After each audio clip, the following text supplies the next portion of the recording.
bismillaahi raxmaani raxiim kulanti wacan oo wanaagsan nabada wadayaal meel kasto aad naga daawanaysaan ku soo dhawaada barnaamij gaar ah oo TV-ga Kalsan idinka diyaariyay barwaaqada dayrta ee eeba ku manaystay gobolka Cayn iyo deegaano badan oo hoos yimaada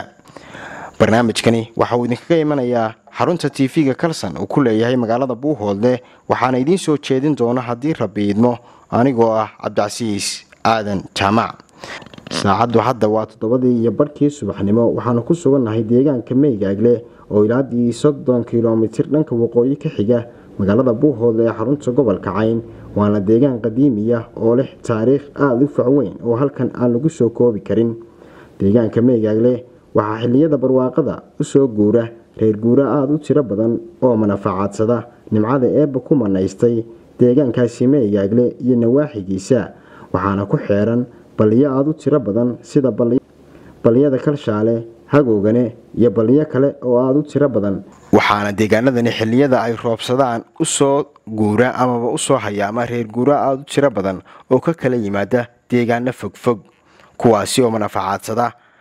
nimcada eeba ku manaystay baliyadaasi ka agdhow deegaanka Meygaagle iyo guud ahaanba Meygaagle waxa uu caan ku yahay ceelasha waxaana ku yaala in ka badan 100 ceel kuwaasi oo xilliyada jiilaalka ay ka cabaan reer guuraaga Meygaagle halka xilliyada qaar marka ay dhacdo abaar xoogani looga dhaamiyo ceelashani deegaano badan oo ay ka mid tahay magaalada Buuhoodle xarunta gobolka Cayn iyo sidoo kale deegaano badan oo halkaas iyagu u soo aroora haddaba khadan mid bislaaday oo isagu deganaa muddo dheer ayaan wax ka weydiinay barwaaqada sanadkan iyo xaaladda Meygaagle waana kan khadar oo ka hadlaya arrimahaasi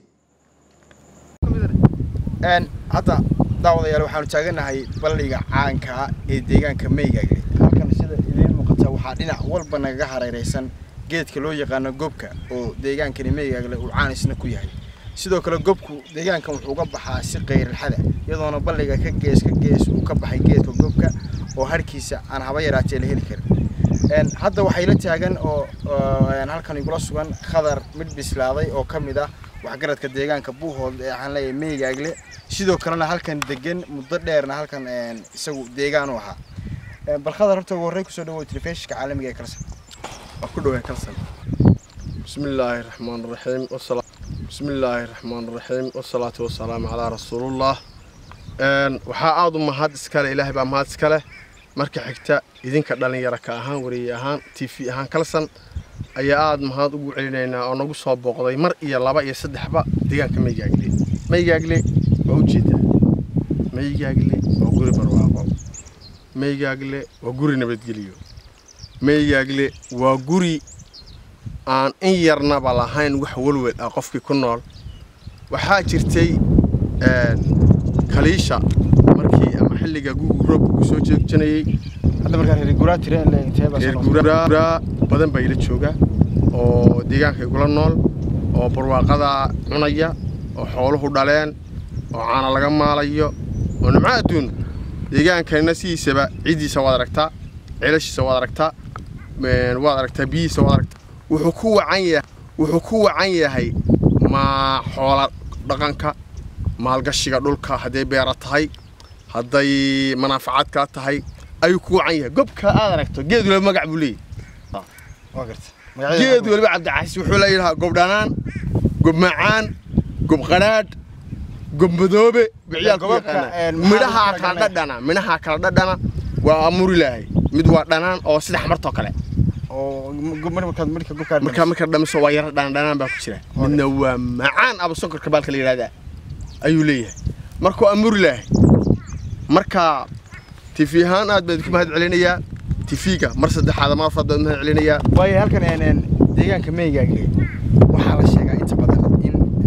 imika halkan ay joogno waa sida iska muuqato waa ciid casri waa carrasan waa dhulkii loogu talagalay in beeraha wax soo saarka sida qudaarta iyo waxyaalaha la midka lagu beero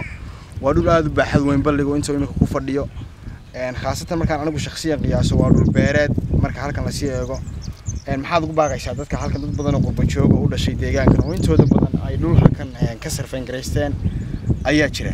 bal maxaad ugu baaqaysaa dadka sarfeenka waa tagi doonaa qurba joogta ama dadka wax haysta Meygaagle u dhashay deegaankan Meygaagle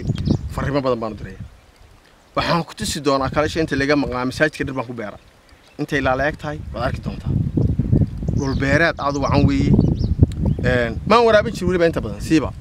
jimcaha quraan waraabin jiray maanta jimcaha kaliya ayaan waraabin jiray oo shubaashta ceelka kaligaygu waxa ceelku waa dheer yahay shubaashtiisu marka waxaan ugu baaqay laakiin qurba joogta waxaan ugu baaqayaa Meygaagle waad aragtaa hala maal gashada Meygaagle hala dhisto hala dego Meygaagle waxa loo qabto waxna laga qabsado Meygaagle aad u wacan waad aragtaa ciidiisa oo jeedaa waa ciid madow wixii saa loo taabsiyo waa bul waa midho iyo cunno way noqonaysaa aad baa maastay kaas wuxuu ahaa khadar mid bislaaday oo kamid ah dadka deegaanka Meygaagle oo soo ka hadlayay horumarka iyo roobkii ka daayay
hadda waxa lagu jiraa barwaaqo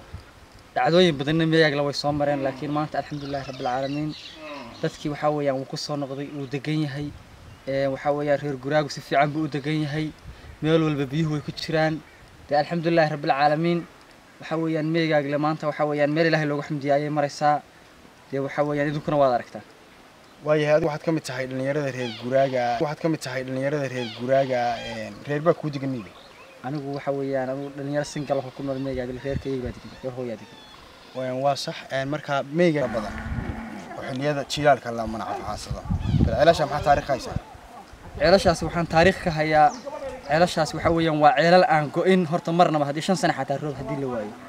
meesha kaliya isha ay leedahay buuhoodle وماشي قرى وحويان هدي 4 سنة 5 سنة أن رب كدي وبلادهم كنا رانكر حوي ميجا لو حيل هذا عيال أنكو إن حيل هذا مقرنة سا دول مقرنة سا إن أيسن حولهم مرنا محويان إن سنة كم حلو قالوا سكرة بدل يردو كورسني أو برواقة كفاية برواقة كفاية طبعا أورن لها مركو جوهر رئيس ديجان كني حوي وحرت مركو اللي يرد طبعا أورن لها هرت مركو سبحان الله دلك ديجان كان مركو ورس سبحان الله هرت dhalinyarada tahriibis ay deegaankan soo degan baan oran lahaa dadka ma garanaysaa dibadda iyo dadka ma garanaysaa waxayna waxaan oran lahaa deegaankan waa deegaan beeraha ku fiican waxa weeyaan deegaankan riigag buu baahan yahay waxbarashada buu baahan yahay labadaas waxaan leeyahay laga hormariyo dal waxa weeyaan xoolahan uu ku fiican yahay qofkii hal neef haysta hadduu 5 neef haysta hadduu sanad joogo xoolo dambe uma baahna marka waxaan oran lahaa dhalinyarada iyo ma garanaysaa dadka ma garanaysaa nolosha buu hool mustaqbalka danaynaya dhalinyaradu iska toogtaan oo laha beeranaha sameysteen waxa weeyaan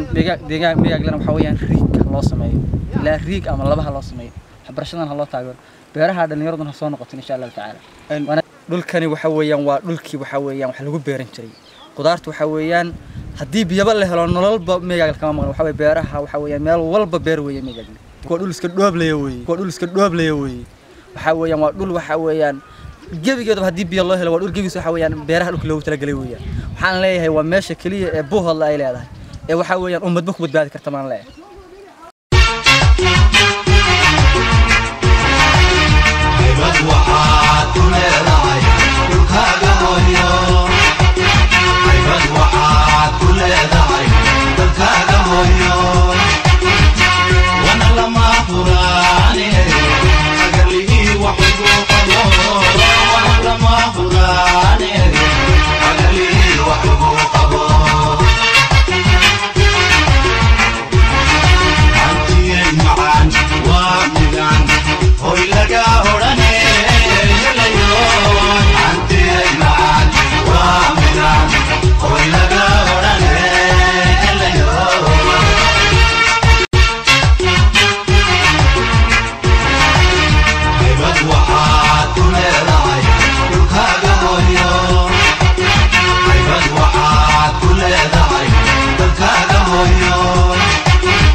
xilliyada barwaaqada waxaa ka baxa deegaanada miyiga midhaha oo dhowr nooca sida hobhob mareed dhafaruur iyo waxyaalo la mid ah kuwaas oo aad u manfaacadsadaan dadka reer guraaga ahi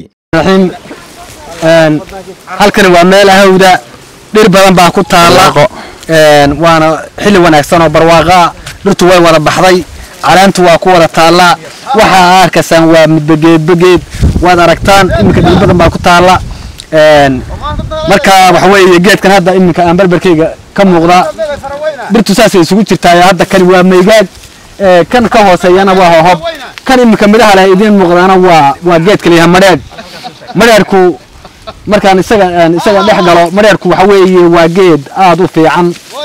xooluhu waa cunaan waxa ka baxa caleen iyo laan curji buu bixiyaa sida aad aragtaan laamaha geela iyo ariga iyo wuxba waa cunaan midhahana waa cunaan dadkuna midhaha wuu cunaa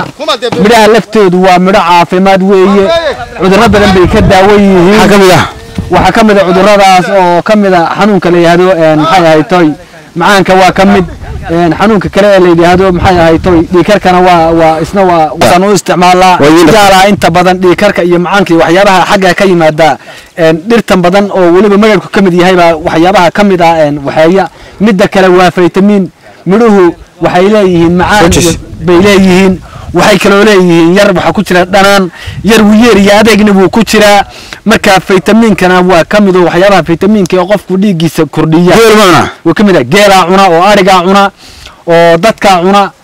midda kale faa'iidooyin badan buu leeyahay waxaan ka goosanaa bakoorada iyo hangoolada iyo maxay ahayd toy waxaan kale